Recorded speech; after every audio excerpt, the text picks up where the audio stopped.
For years, my daughter was left out and overlooked by the people who should have loved her most.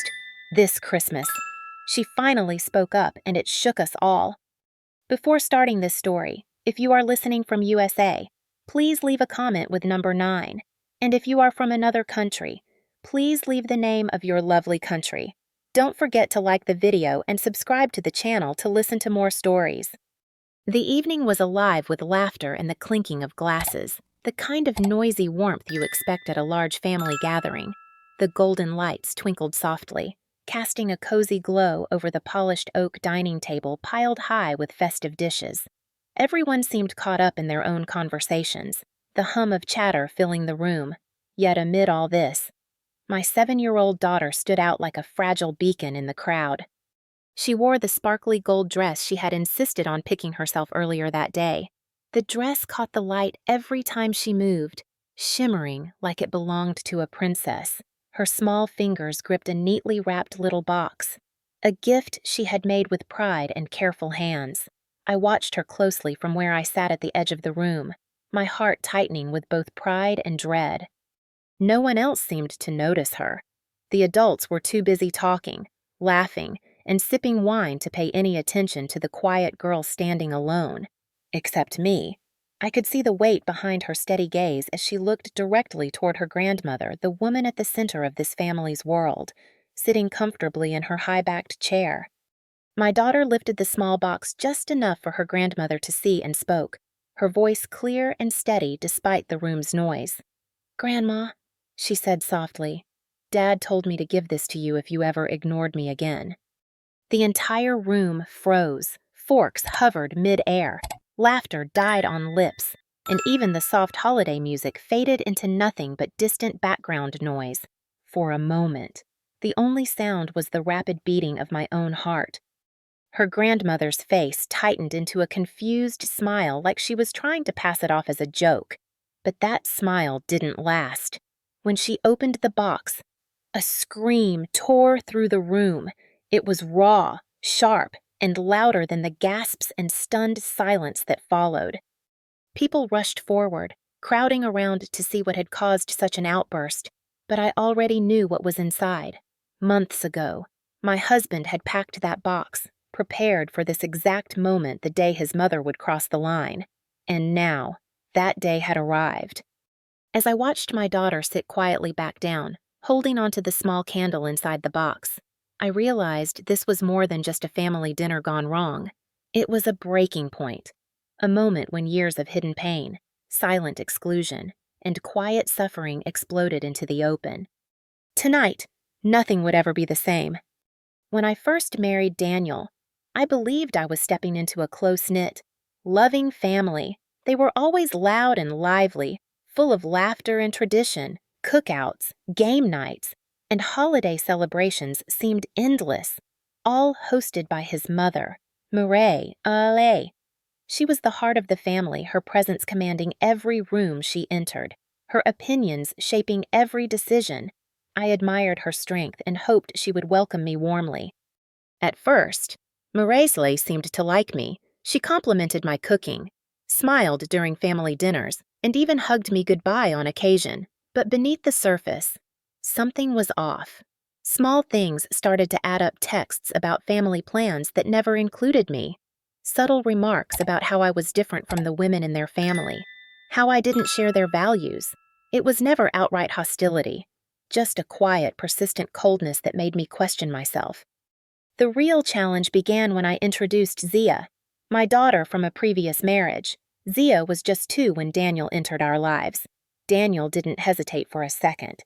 He stepped into the role of father with love and patience, legally adopting her before we married. We never used the word step in our house. To us, she was his daughter, no different from any other. But Mireille never accepted that. Her kindness was shallow and inconsistent. She sent birthday cards and occasionally brought small gifts, but Zia was always excluded from the real family moments. She wasn't invited to cousin sleepovers, didn't wear matching holiday pajamas, and sat silently during gatherings while the other grandchildren were lavished with attention. The disparity was painfully obvious. Muriel showered Daniel's other children with expensive presents and affection, a new tablet here, sports gear there, while Zia received cheap toys or books she never opened. I tried to explain it away, telling Zia that her grandmother loved her in her own way, that some people just showed it differently. But every year, it became harder to ignore the truth.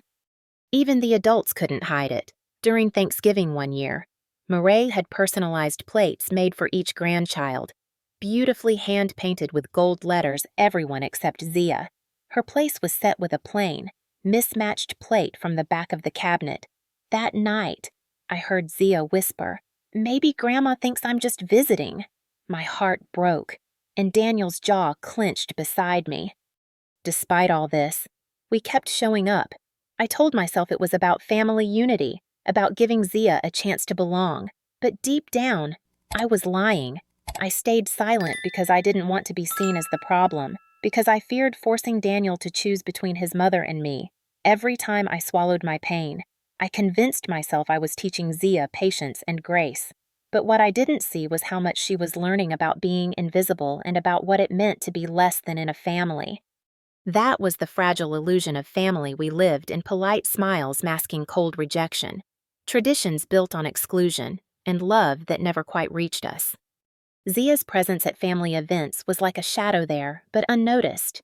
She sat quietly in the corners of rooms where laughter and chatter filled the air, her small hands folded in her lap, eyes often lowered as if trying not to be seen, while her cousins ran around, playing games and sharing secrets. Zia was left on the sidelines, her silence a loud statement no one chose to address. She wasn't invited to the sleepovers that the other grandchildren eagerly awaited. The matching pajamas everyone wore on Christmas morning never included her. At birthday parties, while others received gifts wrapped in shiny paper with ribbons. Zia's presents were always simpler, sometimes last minute, and often seemed like an afterthought. I watched all of this unfold with a growing ache in my chest. Every excluded moment, every quiet snub was a fresh wound, not just for Zia, but for me, too. I wanted to protect her from the sting of rejection, but it was impossible to hide. Children are incredibly perceptive. She noticed the difference, the subtle ways she was pushed aside. I found myself explaining things to her in hushed tones. "Grandma loves you in her own way," I would say, trying to smooth over the hurt. But even as I spoke those words, I struggled to believe them. Each year, the pattern grew more glaring, and my heart sank deeper with the weight of helplessness. At one family Thanksgiving, the cold reality was impossible to ignore. Mireille had arranged personalized plates for all the grandchildren, each one meticulously painted with their names in gold. Every seat at the table gleamed with special attention except for Zia's. Her place was set with a plain plate, chipped and clearly forgotten among the others. That night, Zia whispered something that shattered me. "Maybe Grandma thinks I'm just visiting," she said softly. Her voice was small, trembling with confusion and sadness beyond her years. I held her close, words failing me. Daniel sat beside me, jaw tight, his silence speaking volumes.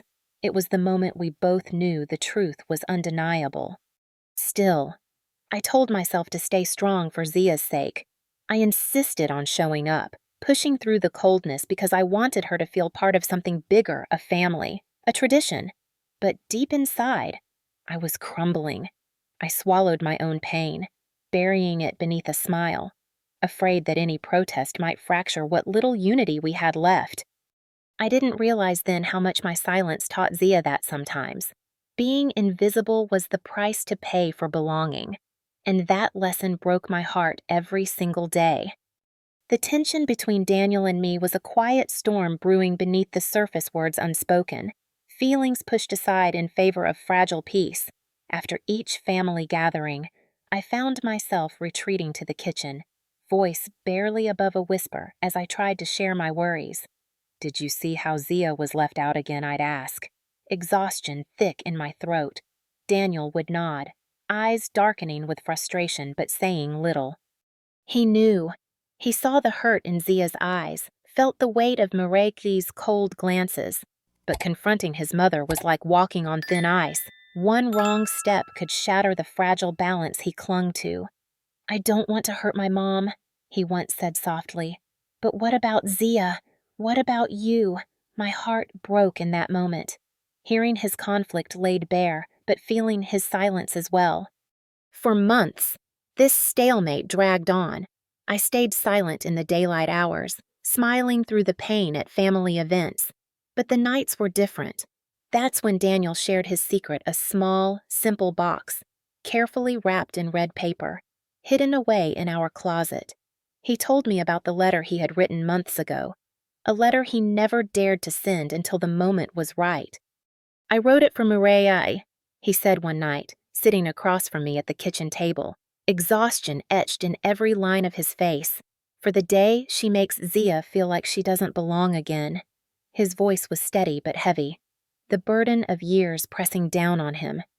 Inside that box was more than words. It was a declaration, adoption papers proving Daniel's legal fatherhood, a testament to his commitment, and the letter itself, a quiet but firm ultimatum that no one else dared to deliver. It was his way of standing up, not with anger or shouting, but with undeniable truth. "I didn't want to make it a fight," he explained. "Not to drag you into more arguments, but Zia needed to know she's not alone. She needed something to hold on to when she feels invisible." I reached across the table, taking his hand, feeling the weight of his courage and the long years of silence that came before. That box was a secret pact between Daniel and Zia, a shield for the child who had endured so much. It gave her power a way to say enough without words, if the time ever came. And now, as the moments leading up to this Christmas dinner ticked away, I could feel the tension building. That box was not just a gift. It was a reckoning waiting to unfold. The quiet battles we fought in the dark were about to collide with the harsh light of day, and I wasn't sure who would break first, Mireille, Daniel, or the family we had struggled so hard to hold together. But one thing was certain: the silence could no longer protect us. The Christmas dinner at Mireille's house was a picture-perfect scene, at least on the surface. The living room was adorned with a towering artificial tree, its branches heavy with gold ornaments and twinkling fairy lights. The fireplace crackled warmly, casting flickering shadows over the polished mahogany table set with fine china and crystal glasses. Wrapped gifts spilled under the tree, creating an illusion of generosity and love. But as soon as we stepped inside, the illusion began to crack. Zia walked ahead of me, her curls bouncing softly with each step. She wore the sparkly gold dress she had chosen weeks ago, the one she was so proud of. In her hands, she carefully held a small, neatly wrapped box, a handmade gift for Mireille from her art class, decorated with glued-on rhinestones and glitter letters spelling out Grandma. Mireille barely glanced at her when we said hello. Instead, she rushed to hug Daniel's other two children, Maddie and Jonah, showering them with praise and affection. She handed Maddie a velvet pouch with a wink. "Don't open it just yet," she teased. Then, with a distracted nod, she accepted Zia's gift and set it aside like a forgotten napkin. Zia didn't say a word. She looked at me, her eyes quietly pleading. Before slipping onto the couch next to Maddie, the kids laughed and chatted, while the adults made small talk around the table. I sat near the edge, my heart tightening as I watched my daughter slowly fade into the background of a room that should have been hers. When dinner ended, it was time for gifts, the moment Mireille always made a grand event of. She settled into her armchair, calling each child forward with a theatrical flourish. Jonah went first, eagerly opening an envelope stuffed with crisp bills, followed by enthusiastic applause. Maddie followed, her eyes sparkling as she revealed a brand new tablet and a matching silver bracelet set with crystals. She hugged Mireille tightly, nearly dropping the tablet in her excitement. Then it was Zia's turn. There was a long pause. Mireille held up a small gift bag and said with a forced smile, "This is for you. Sweetheart, I didn't want you to feel completely left out." Zia stood, quietly taking the bag. Inside was a simple lavender-scented candle in a plain glass jar, tagged with a note that read, "To Daniel's girl." No envelope, no sparkle, no warmth. I caught Daniel's eye, His jaw was clenched, fingers tightly interlaced, but he said nothing. Zia didn't cry or protest. She placed the candle in her lap and stared down at it, pulling inward as if trying to protect herself from the cold that had just settled around her. Murray moved on without missing a beat, distributing more gifts as if nothing had happened. The laughter returned, the champagne glasses clinked, and desserts were passed around. But my ears only heard the hollow silence that hung between us and the space where love should have been. That night, the dividing line was clear. The family we tried to belong to showed us exactly where we stood, and it was colder than I had ever imagined. The morning after the tense Christmas dinner, we returned to Murray's house for brunch, the air thick with unspoken tension. The familiar scent of cinnamon and roasted ham filled the kitchen, but the warmth it usually brought was absent. Zia was quiet as we walked through the front door, holding the small red box close to her chest. She wore her gold dress again and clutched the box with a determination I hadn't seen before. Murray greeted us with her usual polished smile, as if nothing had changed overnight. She complimented Maddie's dress multiple times, but not once did she mention Zia. The other grandchildren laughed and shared stories, their voices filling the room with ease. Zia sat beside me, hands folded on her lap, her eyes steady and focused. As dessert was being passed around, Zia suddenly stood up. At first, no one noticed. Then she made her way toward the head of the table, where Murray sat, wineglass in hand. The room grew quiet, all eyes turning to the small girl with the red box. "Grandma," Zia said clearly, her voice calm but resolute. "Dad told me to give this to you if you ever ignored me again." Murray's smile faltered, replaced by a confused chuckle. "What is this, sweetheart?" she asked, leaning forward to take the box. Zia didn't answer. She stepped back and sat down, her expression unreadable. Daniel reached across under the table and took my hand tightly. The room was silent except for the soft rustle as Murray picked up the box. She turned it over in her hands, slowly peeling back the red paper like it was some cruel joke. But it wasn't a joke. On top was a framed photo of Daniel holding Zia on the day she turned 2. Her face smeared with cake, arms wrapped around his neck in a moment captured forever. The gold caption read, "Day 1 Dad." Beneath the photo was a sealed envelope. Murray's hands trembled as she opened it, pulling out a copy of the official adoption papers legal, signed by a judge, Daniel's name clearly printed as father. Her eyes blinked rapidly, as if hoping the words would change if she looked again, but they didn't. Next, she unfolded a handwritten letter from Daniel. Her lips moved silently as she read, her face draining of color with every word. "Mom, if you are reading this, it means you have hurt my daughter again, not just by love, but by law and by choice. I have watched you treat Zia like an outsider for years. I hoped you would open your heart, but if she ever has to give you this box, it means you do not consider her family. Zia is my child, your granddaughter. If you cannot love her equally, you do not love me. You will no longer be welcome in our lives."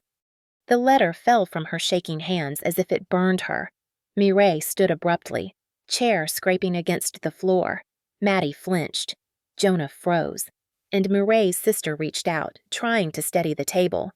"I cannot believe you would embarrass me like this," Murray hissed, her voice sharp and furious. Daniel stood tall, his eyes cold and resolute. "We didn't embarrass you. You did that yourself." The room erupted in shouts, accusations flying. Murray pointed at me, blaming.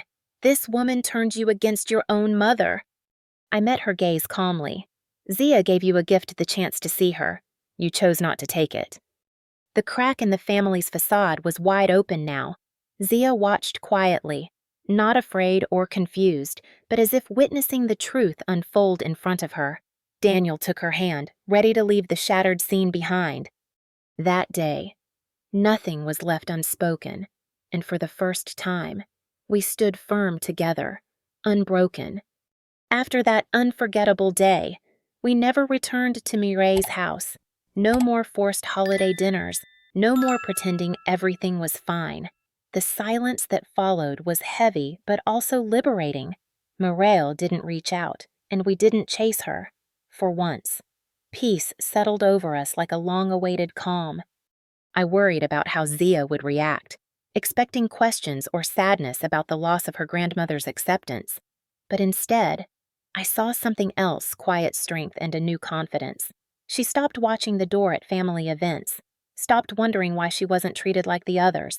The weight of invisibility lifted, replaced by a freedom she deserved all along. Daniel changed, too. For years, he had been caught between his mother and his daughter, trying to bridge a divide that seemed impossible to cross. But after that brunch, I saw relief in his eyes. He had made his choice without apology or regret. Zia was his family, pure and simple.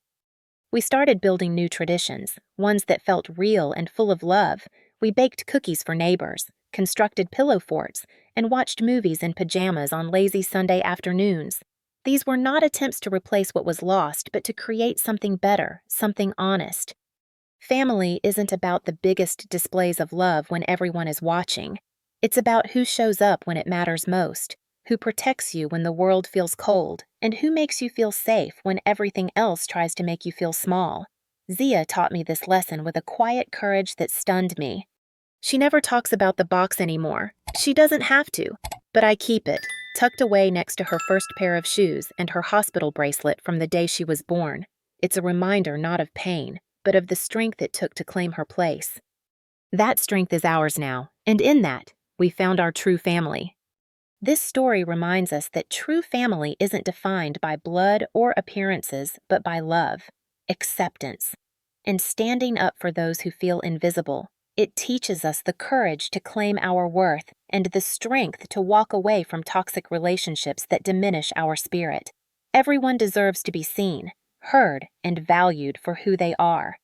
This story is a work of fiction created for educational and entertainment purposes only. It is not intended to attack or defame any individual, family, or organization. Any resemblance to real persons or events is purely coincidental. If this story moved you or sparked a thought, please let us know by commenting below. Your likes, shares, and subscriptions help us create more stories that inspire and entertain. Don't forget to hit that subscribe button and turn on notifications so you never miss an update. Thank you for watching and being part of our community.